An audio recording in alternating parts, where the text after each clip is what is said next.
Pride Daily. Oh, hi there. I'm Kev McGrath. Happy Pride Month. Coming up, the world's most pathetic man. First though, the Pride Parade in Budapest is on. In your face, Viktor Orban.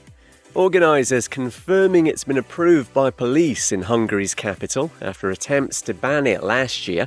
Former Prime Minister Orban, who's very anti-LGBTQ+, and looks like a scrotum, was humiliated when a record 200,000 people turned out for the parade in defiance. Queer activist and journalist Adam Konchar was one of them and spoke to Sky News. This Pride is not anymore only about equality, not only about the importance of the rights of the LGBT community. For Hungary, it's about showing the system, showing the government that we are believing in a different kind of Hungary that they are imagining. We are believing in freedom, we are believing in democracy, and finally we realize that the common language should be love. The parade takes place on June 27th. Budapest Mayor Gergely Karashon says freedom and love can't be banned. Pride Daily. Next, a law making the promotion of LGBTQ+ acts illegal in Ghana has been passed by Parliament. And if the Human Sexual Rights and Family Values Bills signed off by the President, there'll be jail terms of 3 to 5 years. Also features a duty to report prohibited activities to authorities and reaffirms the maximum 3-year sentence just for being queer. An earlier version of the bill was passed in 2024, but the former president didn't approve it. Pride Daily. And a pathetic Christian man baby who reckons he's got a phobia of pride flags, oh, spare me, has lost his religious discrimination case. Evangelical Bible basher Mark Jennings accepted a job at a UK government department 2 years ago, but after his demands not to have to be around LGBTQ+ symbols were refused, he turned down the role and got legal. The bedwetters tried pulling the same stunt with a bank previously, and that was laughed out of court as well. Pride Daily.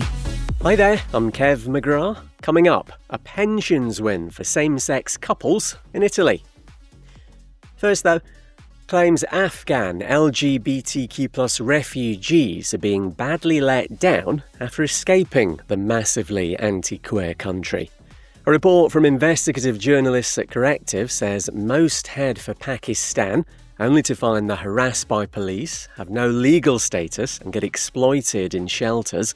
Many are sent back home where the ruling Taliban has queer people tortured and killed, plus there's abuse from family and wider society. This gay Afghan lives in the capital, Kabul. It seems it's getting worse by day. We can't step out of house and we're just inside our room and praying nothing bad happens to us. They will either throw you out from a tall building, that's their law, or they will throw a wall on you, that's their law, or they will just shoot you, the easiest one. Thanks to AFP.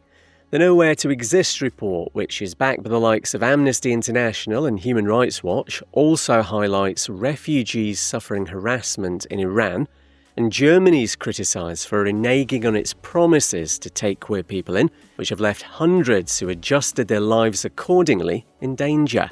Pride Daily. Next, a man's accused of pulling down the skirt and underwear of a transgender woman at a theme park in America. Police tasered 18-year-old Marquez D. Williams near the main gate of Cedar Point in Ohio. The woman's private parts were exposed in front of numerous people, including children. Pride Daily. And same-sex couples in Italy who've married abroad will now get widows' pension rights. Comes off the back of a legal fight after an attempt to withhold payments because it involved men who tied the knot in America before equal marriage was a thing in Italy. The country's welfare agency was actually relying on a law from 1939 when Italy was run by fascists not known for their allyship to justify not stumping up the cash. No time to tell you that more than $8,000 has been raised for LGBTQ+ mental health support after a queer student's 2,000-kilometre bike ride in southeast Australia. As we mentioned last week, 21-year-old Oscar Dethridge was spending every day in May in the saddle to help the Q-Life organisation. Queer Family Podcast. If you've ever felt like your family didn't fit the traditional mold, this show is for you. I'm Jamie, host of the Queer Family Podcast. And every week we highlight LGBTQIA+ families and the beautiful, unique ways we build and show up for our families in a world that wasn't designed for us. We celebrate, highlight, uplift, and normalize queer families because our stories deserve center stage. New episodes every Monday. Listen wherever you get your pods. Love is love on the Queer Family Podcast. Love is love. Pride Daily. Hi there, I'm Kev McGrath. Coming up, no more queer beer.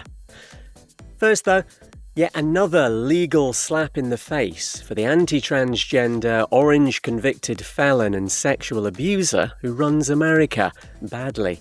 All to do with the ban on trans military personnel brought in by the Hippo POTUS. An appeals court's ruled serving members can remain in the armed forces, at least while a lawsuit plays out. Michael Haley's from LGBTQ+ legal firm Glad Law in Boston. This was unlawful, unconstitutional targeting of a group just because the administration finds them to be unpopular. But these are all people who are fully capable of putting their lives on the line for our country. Thanks to ABC News. Judges in Washington, D.C. have labelled the ban illegal, arbitrary and based on animus. But they say a block on enlisting trans troops will have to stay in place for now while the legal cogs turn. Pride Daily. Next, one of the hopefuls to be Israel's next Prime Minister says he wants full equal rights for LGBTQ+ people. Naftali Bennett, who's been PM previously, hasn't been quite as supportive in the past, but he seems to be trying to firm up his allyship ahead of the autumn elections. Stopped short of backing same-sex marriage, saying he wouldn't have the authority to change religious law, but thinks civil unions should come with all the same legal rights and recognitions as straight ones.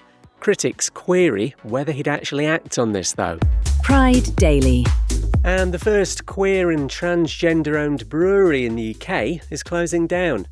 London's Queer Brewing's become known for its craft beers with great names like Something to Put In You, Existence as a Radical Act, Soft Boy and Don't Die Wondering. Its owners say the business is successful but not viable anymore. They plan to go out with a bang at the end of next month. No time to tell you that. There's more than 12,300 signatures up to now on a petition supporting transgender rights in Australia. It's been organised by Not In Our Name, a women's organisation pushing back against transphobia. Pride Daily. Hi there, I'm Kev McGrath. Coming up, when bigotry bashes the bank balance. First though, tougher LGBTQ+ hate crime laws in Australia's New South Wales. They've been passed by Parliament off the back of a big rise in what's known as post and boast incidents, so attacks and robberies that are filmed and then bragged about on socials. The law on that's been expanded, plus it now specifically covers luring queer people under false pretences, including using dating apps. Penny Sharp's a Labour MP. There's actually a memorial up in Waverley that commemorates the deaths and the bashings of gay men in the 70s, 80s and 90s. We thought that we have gone through this, but the fact that there have been 64 cases that have gone to court tell us a couple of things. One is that this sort of hate is prevalent and needs to be stamped out. Secondly, it's probably only the tip of the iceberg. Also, publicly threatening or inciting violence based on sexuality or gender identity now gets bedwetters more time in prison, 3 to 5 years, and if an assault then actually happens, it's a maximum 7 years. Pride Daily. Next, no more protection for bad parents who force conversion therapy on their queer kids in the state of Guanajuato in central Mexico. The Supreme Court's overturned a law that stopped these deplorables being sent to prison. Means they'll now face 2 to 6 years inside for attempting to correct their child's sexuality or gender identity. Pride Daily. And homophobia will cost you. Part 3621, or thereabouts. Mexico's football federation's got to stump up more than 3 million pesos, about $178,000, because its fans just won't stop using a bigoted chant. Officials tried appealing the fine from the sport's world governing body FIFA, even though You know, it keeps on happening. The insult means male prostitute in Spanish and first got widespread attention at the Brazil World Cup back in 2014. Might be time to do something about it, yeah? No time to tell you that the world's first Chinese queer museum's opened in San Francisco, and India's Kashish Pride Film Festival's underway in Mumbai. Pride Daily. Hi there, I'm Kev McGrath. Coming up, Pride doggy style. First though, Americans are generally happy to vote for gay men as lawmakers, but more so if they look and act straight. This off the back of a study by Illinois' Northwestern University, which used software to subtly feminise the faces of candidates or raise the pitch of their voices.